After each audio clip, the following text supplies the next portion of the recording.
After I was made redundant, and after crying for a couple of years, I woke up one morning and thought, hang on a minute, I am not redundant. I am not redundant. I was then almost 60. I have no qualifications. When I was little, I was very ill, and I was mostly home educated, and mostly by my grandma.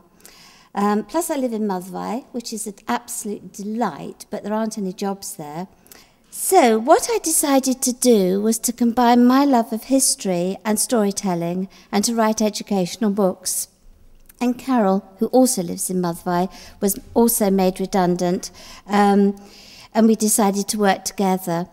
To begin with, we didn't do much with the new company, but then in 2008, so it's not long ago, totally unexpected things started to happen. God incidences.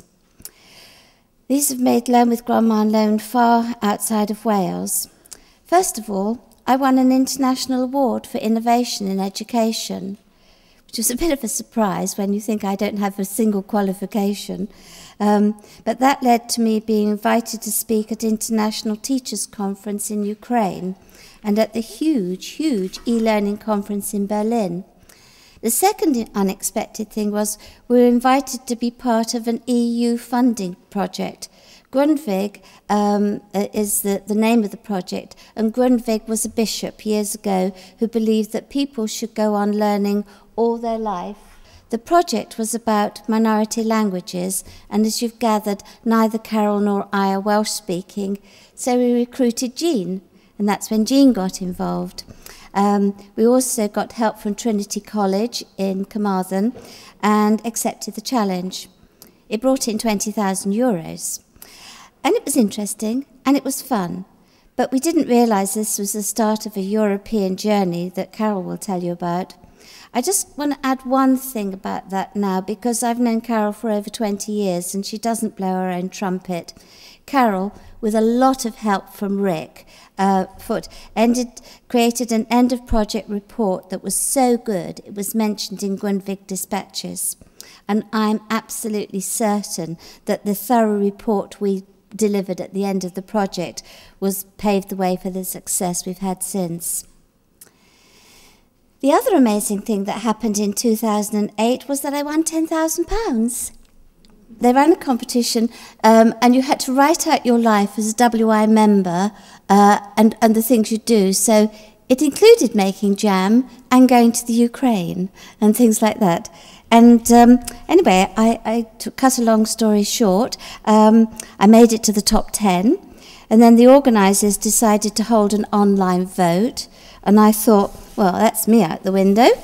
But my grandson Adam put it on Facebook, my first experience of social networking, and I did a mail shot to my email list. Vote for Val went round the world instantly. You won't believe it, but I received votes from Ukraine to California and from Latvia to Australia in 2 days. I only had 3 days to work on it, and the third day was the Sunday, and I thought, I'm fed up with this, I'm going to take the dog to the beach. Anyway, I donated that money to Learn with Grandma, and we redefined our aims, still educational, but after reading the shocking statistic that over 60% of UK grandparents care for their grandchildren on a regular basis, we began to realise that Learn with Grandma had a much bigger role than just providing educational material for my books. Also, going to the Ukraine and the Grundtvig travels were taking us outside the UK, and we began to see a much wider picture. The social change we're experiencing here in Wales, with, on the one hand, more grandparents than ever providing hands-on support to their grandchildren, and on the other, as families are more mobile, many grandparents rarely seeing their grandchildren. This is not unique to Wales. This is a global change, one that is more evident in some countries than it is here. And it's all happened really, really quickly.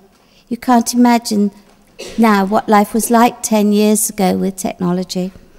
Millions of children in Africa, as we know, Phil, are doubly disadvantaged. They are reared mostly by grandmothers who are not literate, let alone digitally literate. Nearer to home, many parents from Eastern European countries get work in the West. Many leave their children with grandparents for months, years, with little parental contact. This in an age with Skype and internet. I don't have time to write my books anymore. I'm so busy telling people we can use technology to close the generational digital divide, a divide that has in part been caused by technology. Just as technology has broken down international barriers, we realise that technology can be used to lessen the digital age gap. So what exactly is this network idea, and what is the Learn with Grandma concept of intergenerational learning? Well, the first thing is it ain't new. It's as old as the hills. Psalm 78 tells us, "Teach the children the mysteries your father taught to you." What is new is that in this technological world, some of us have forgotten how important the link between the generations is, and society is the poorer. I don't agree when people talk about our broken society. It's not broken, but it does need a plaster or two here and there. It needs some granny cooch. There is disrespect between the generations, but I think that if we can encourage people to learn from each other, to have fun together, do things together, then we will encourage a greater understanding and respect for each other's skills, and they'll get to know each other as individuals.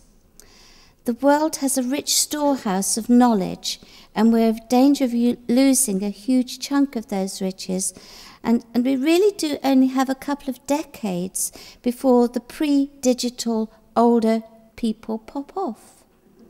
We're not going to be around forever, you know. We are losing skills, we are losing tradition, culture, languages at an alarming rate, and yet we have the technology and the manpower to save it all. I can hold in the palm of my hand a microcomputer that enables me to access the World Wide Web, and therefore everything that is on the World Wide Web. It enables me to talk to people in other countries when I'm walking the dog. It really is a different world out there. Technology is not new to the young. It's the norm. What to my generation is either scary or magic is to young people the way it has always been. It's the way it is.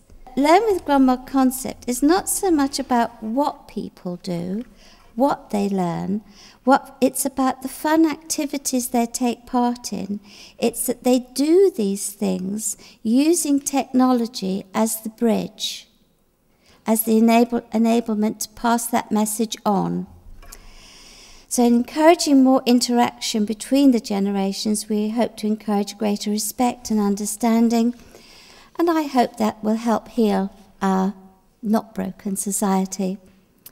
So the Learn with Grandma aims are very simple, and they can be adapted to suit local aims, local needs, local opportunities, local aspirations, but basically they're to encourage parents and grandparents to instill a love of learning and create lasting memories, to encourage respect between the generations and show that each has skills to learn.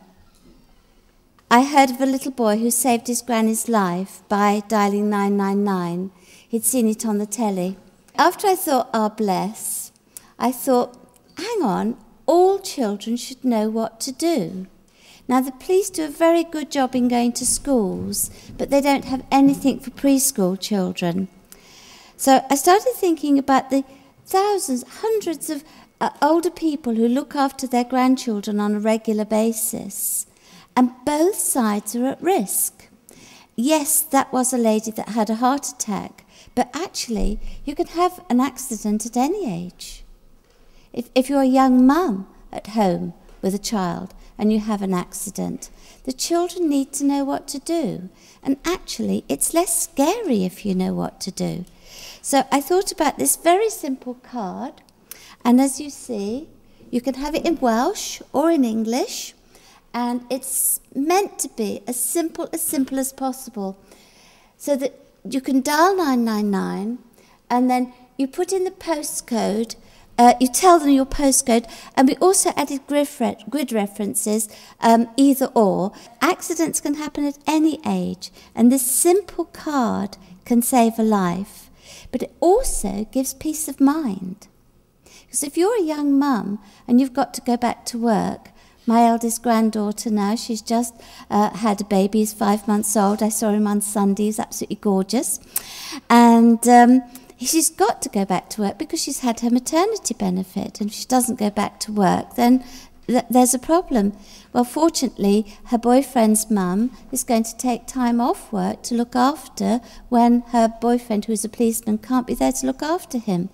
Family support is so vital in times like this. But when Emma went off leaving with her mother, well, she's not mother because they're not married, but that's how the world is nowadays. But when she goes off leaving him with her grandmother, Emma needs to know that he's safe. You see? Now, at 5 months, he can't use the phone, but at 2 years of age, they can. In fact, keeping the little buggers off it is half the problem.